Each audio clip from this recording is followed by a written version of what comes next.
to the midnight hour. Hi, call me Gabriel. I took a night job I wasn't supposed to keep. Not because it was dangerous, not because it paid too well, but because once I started, leaving stopped being an option. I used to think the worst jobs were the loud ones. Construction sites, factories, places where machines never stop. Places where people raise their voices just to feel present. I was wrong. The worst job I ever had was quiet. So quiet I could hear my own heartbeat. Slow and distant, like it didn't quite belong to me. I found the job on my way home from work. What used to be work before the company downsized, and insisted it wasn't personal. The flyer was taped to a streetlight at a dead intersection, the kind of place even traffic seemed to avoid. One signal flickered red. The others stayed dark. The paper was yellowed and curled inward. The ink blurred slightly from rain. Night cleaner needed. Cash paid daily. No experience required. No phone number. Just an address. And one word pressed darker than the rest. Like it mattered more. Midnight. I stood there longer than I should have. The air smelled like wet pavement and oil.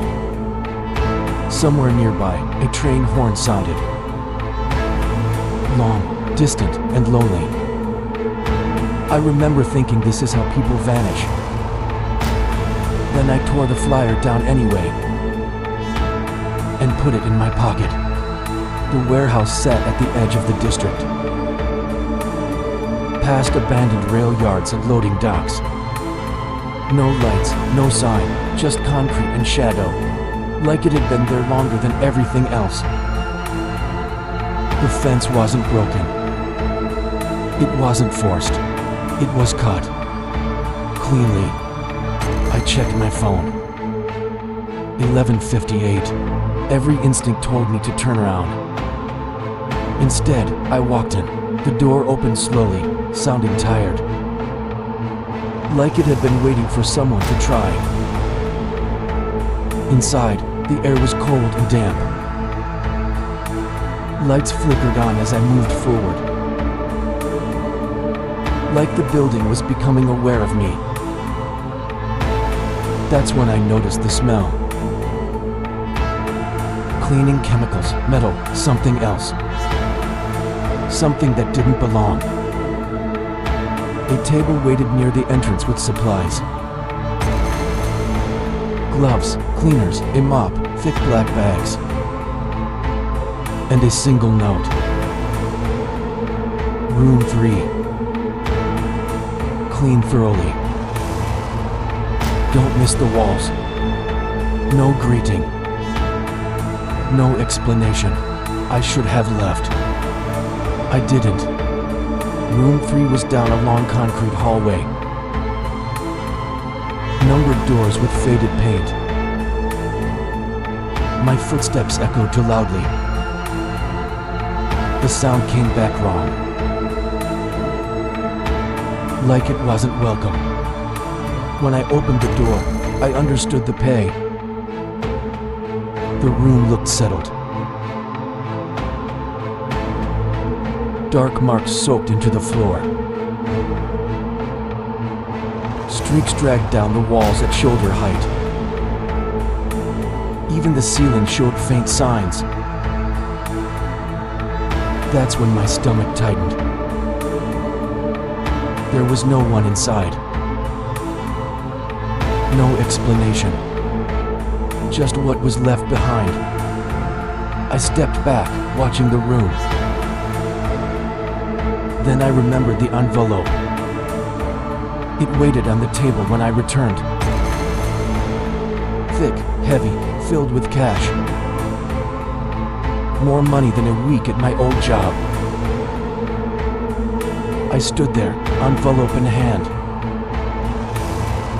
I told myself someone else would handle it. I told myself I wasn't connected. I told myself whatever made it easier. Then I put on the gloves and went back inside. Cleaning like that takes patience. You can't rush or you miss things. And missing things wasn't acceptable. The water darkened almost immediately. I replaced it again and again. I scrubbed walls and worked cracks. I climbed ladders to places I regretted. When I finished, only cleaner remained. Nothing else. Another envelope waited outside. No note. Just money. I didn't sleep that day. Or the next. But I went back. Every night. Midnight. The routine never changed. Rooms, notes, the same handwriting. Always signs that something happened there. Sometimes worse, sometimes different. Items left behind where they shouldn't be. Marks in the floor from heavy movement. I never saw anyone else. Never heard voices. Never found cameras. But I started to feel noticed. Not constantly, just enough. The dreams started a month in. At first, shapes and pressure. Then they became clearer. I'd dream of holding something heavy. Someone crying just out of sight. I never saw their face. I always woke up before that. My hands clenched, heart racing. Sometimes thin marks appeared on my skin. Light and almost harmless. I told myself it was stress. Stress does strange things. Right. The notes changed around the second month. Not the instructions, the tone. You missed a spot. I checked again and found nothing. The next night said better. Then it said details matter. And later it said memory is fragile. That one stayed with me. I started losing time. Small things at first. I'd drive home and not remember the route. I'd find groceries I didn't remember buying. Once, I woke up in my shower. The water ice cold, still dressed. The money kept coming. Thick envelopes. Enough to make the fear manageable. Until room 9. Small. There was a shoe. Pink. I didn't touch it. I cleaned around it, hands shaking badly. I dropped the mop twice. When I stepped out, the envelope waited. And another note. Thank you for your discretion. That was the night I decided to quit. I typed the resignation at my kitchen table. My hand steady for the first time. I can't continue. Please accept my final notice. I printed it and folded it. I took it with me. At the warehouse, I placed it on the counter. I said I was done. The building didn't react. Walking away felt like pulling free from weight. Like escaping something that wouldn't let go. I didn't look back. That night, I slept. Deep. Empty. And then, I woke up standing. Cold concrete beneath my feet. The smell of cleaner in the air. A mop in my hands. My hands were stained dark. I dropped it and shouted. My phone was still in my pocket. 3 days had passed. On the counter was a new note. My name written at the top. You were hired to clean up the messes. The real job is making sure you forget them.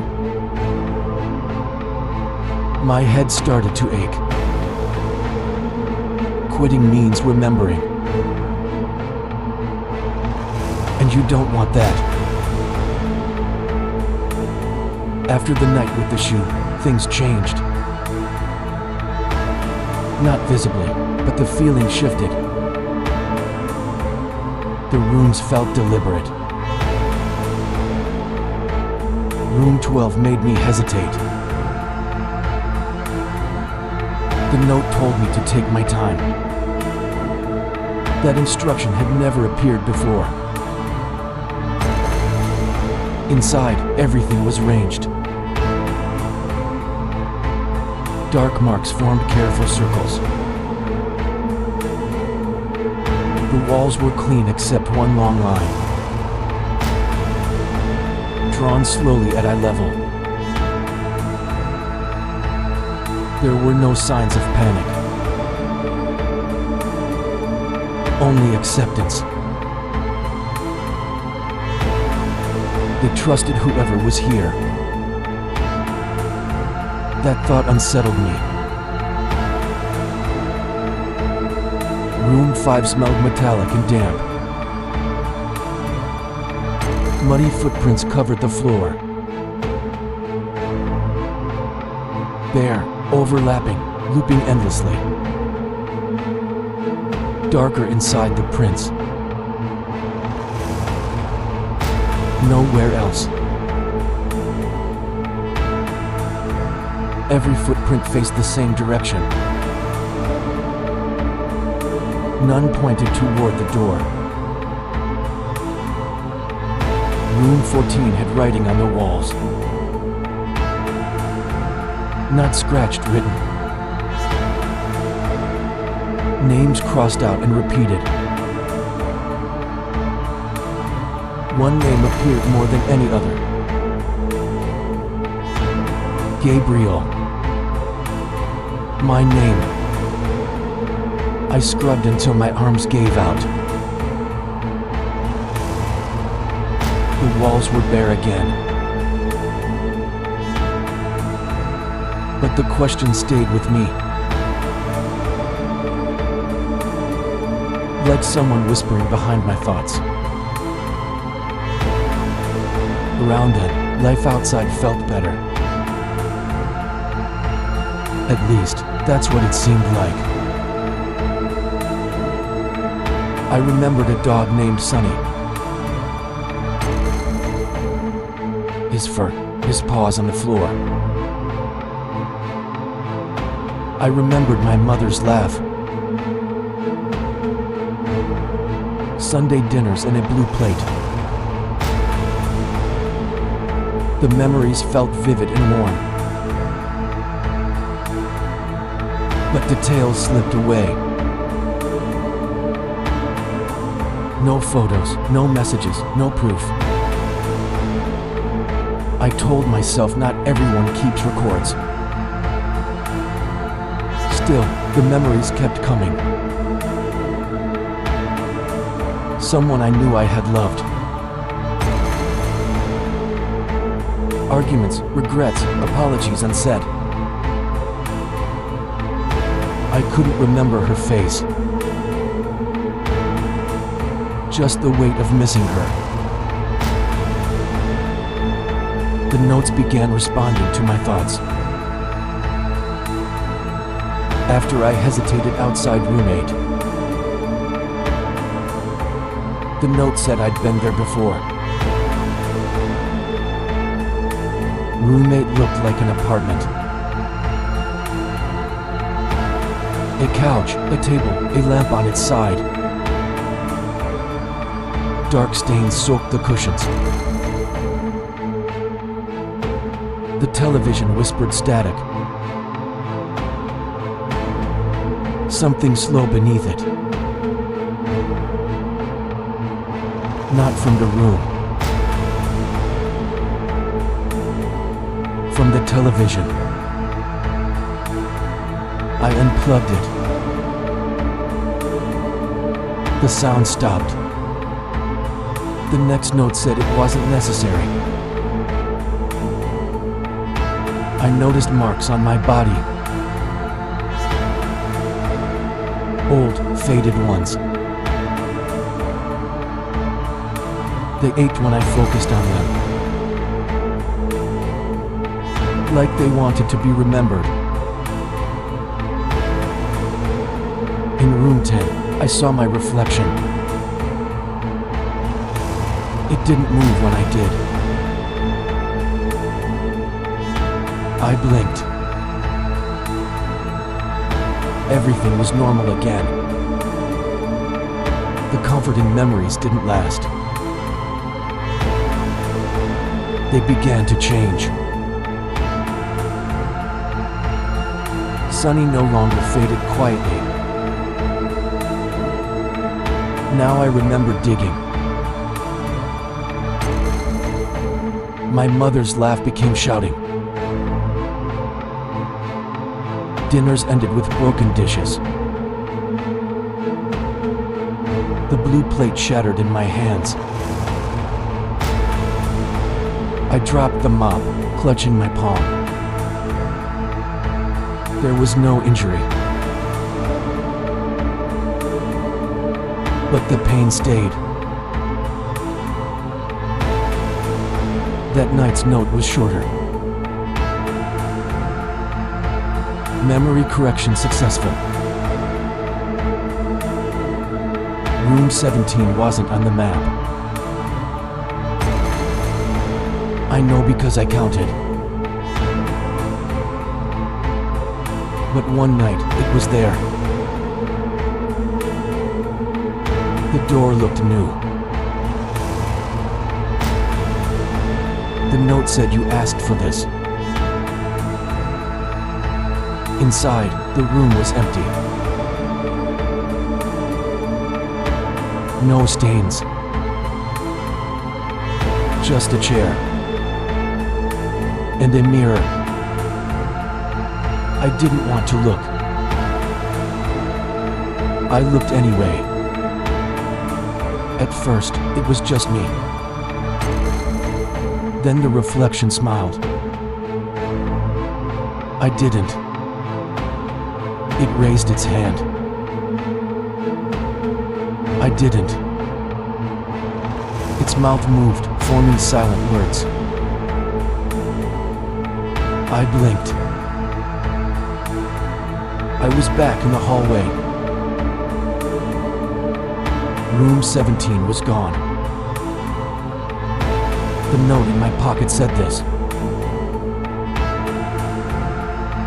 Don't confuse punishment with protection. I tried to leave again. I packed my things and withdrew cash. I bought a bus ticket out of state. I sat down at the station and woke up 3 days later, standing in the warehouse again. Mop in my hands. the stain still fresh. The note was already waiting. You can leave anytime.